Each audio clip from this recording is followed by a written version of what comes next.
Bonjour à tous, merci de me rejoindre aujourd'hui. Alors, comment avoir plus de prospects pour tester votre produit et notamment en B2B? C'est ce que je vais vous expliquer aujourd'hui. Donc, je suis Alexis Dolé, je suis en charge de la croissance chez Mailbird et je vais vous présenter ce hack aujourd'hui.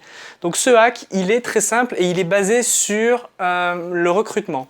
Donc, vous allez simuler un recrutement sur la cible que représente votre produit. Donc, admettons que votre produit soit dédié aux marketeurs. Donc vous avez une cible des marketeurs, donc vous allez créer un post pour recruter un marketeur. Vous allez promouvoir ce recrutement sur les réseaux sociaux. Donc vous allez faire ça sur LinkedIn.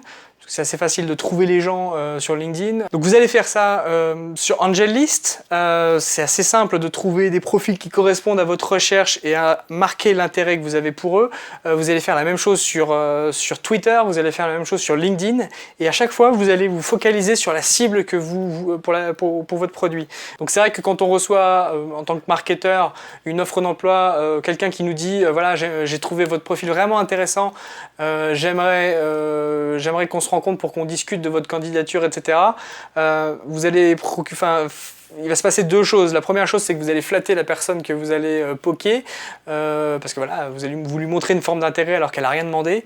Et donc ça génère souvent un certain sentiment de fierté chez la personne qui reçoit ça. Donc ça permet une première forme, de créer une première forme d'intérêt pour la cible en question.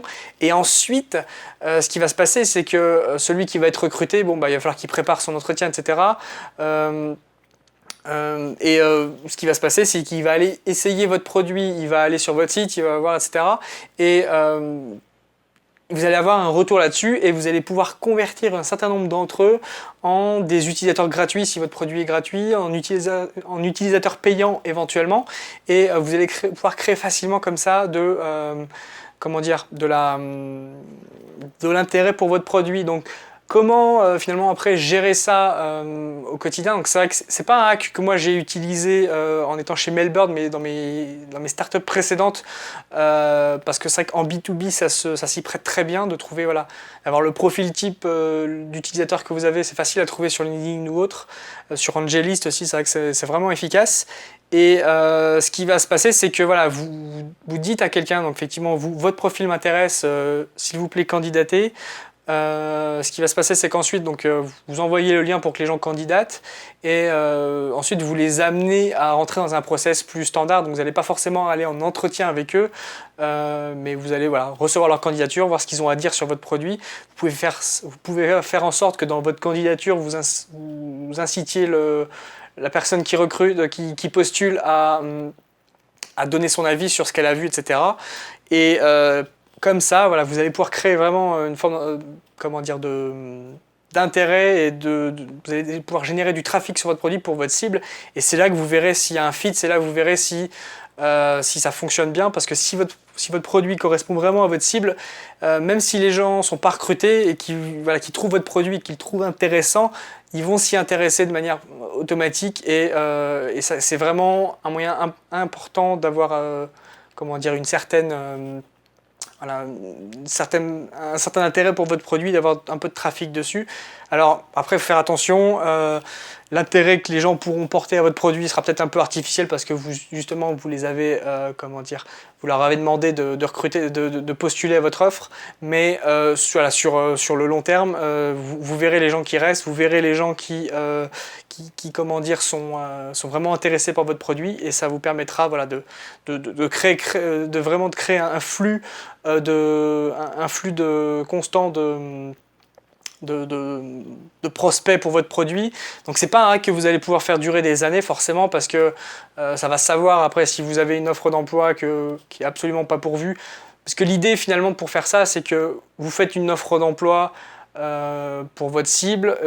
L'idéal, c'est que derrière les faits, vous ayez vraiment une envie de recruter quelqu'un sur ce profil-là, même si ça peut être à des mois en avance, etc. C'est pas très grave finalement, mais si vous avez une offre d'emploi, que vous vous intéressez à plein de gens, mais qu'au final il se passe rien, ça va vite se savoir. Donc voilà, c'est quelque chose que vous pouvez utiliser au début pour avoir un flux de personnes ciblées sur votre produit tout de suite. Ça coûte pas cher. D'ailleurs, si vous n'avez pas le temps de gérer ça, vous pouvez tout à fait déléguer cette tâche à une personne, soit dans votre équipe, soit vous pouvez recruter un freelance dessus. Voilà, pour lui demander, voilà, à chaque fois vous allez poker les gens, etc. C'est des tâches qui ne vont pas coûter cher. Vous pouvez demander à faire ça sur Upwork pour quelques dollars par heure.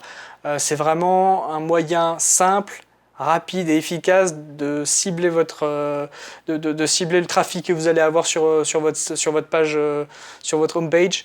Et concrètement, c'est un moyen de voir s'il y a un fit avec votre audience, enfin avec l'audience que vous avez en tête. Donc gardez ça en tête. Donc c'est quelque chose qui marche bien en B2B, en B2C ça dépend. Concrètement, la question c'est est-ce que vous êtes capable de trouver le profil que vous voulez sur un réseau social comme LinkedIn ou sur AngelList. Bon, AngelList c'est vraiment tech, c'est vraiment très orienté tech, donc c'est vraiment spécifique, mais sur LinkedIn vous pourrez trouver d'autres professions. Sur Twitter c'est plus ou moins facile en fonction des mots-clés qui sont dans les profils, mais voilà, c'est quelque chose que vous pouvez faire. Sur les profils marketing, ça fonctionne plutôt bien pour l'avoir testé. Et d'ailleurs, pour la petite anecdote, c'est comme ça que j'ai été recruté chez Mailbird. C'est en recevant un mail. Alors, ils n'actionnaient pas cette méthode-là, mais en tout cas, j'ai été incité à postuler. Et voilà, c'est clair que si ça marche, enfin effectivement ça marche pour le recrutement parce que c'est l'essence même, mais la première chose que j'ai faite, et même si j'avais pas été recruté, j'ai été essayer le produit, c'est-à-dire que j'ai été essayer le produit qu'on m'a demandé de vendre, parce que concrètement maintenant aujourd'hui c'est mon métier, et ce qui se passe c'est que je m'y suis intéressé et ça, ça marche dans un certain nombre de cas. Et si le produit ne m'avait pas du tout intéressé, j'aurais probablement même pas postulé, à l'offre. Et ça fonctionne dans un certain nombre de cas. Donc je vous invite à essayer, d'ailleurs de me dire dans les commentaires si vous avez déjà essayé cette méthode et si vous avez eu des résultats par rapport à ça. Donc cette vidéo est terminée, donc merci de l'avoir regardée. Si vous avez aimé cette vidéo, n'hésitez pas à la liker, à la partager. Si vous avez des commentaires, comme je vous disais, si vous avez déjà essayé une méthode similaire, etc., n'hésitez pas à le mettre dans les commentaires pour voir le genre de résultats que vous avez eu. Et si vous avez envie que je traite d'autres sujets, n'hésitez pas à revenir vers moi, à mettre des commentaires sous cette vidéo et je me ferai un plaisir de les lire et d'y répondre et de traiter les sujets que vous me demandez d'aborder. Merci, ciao!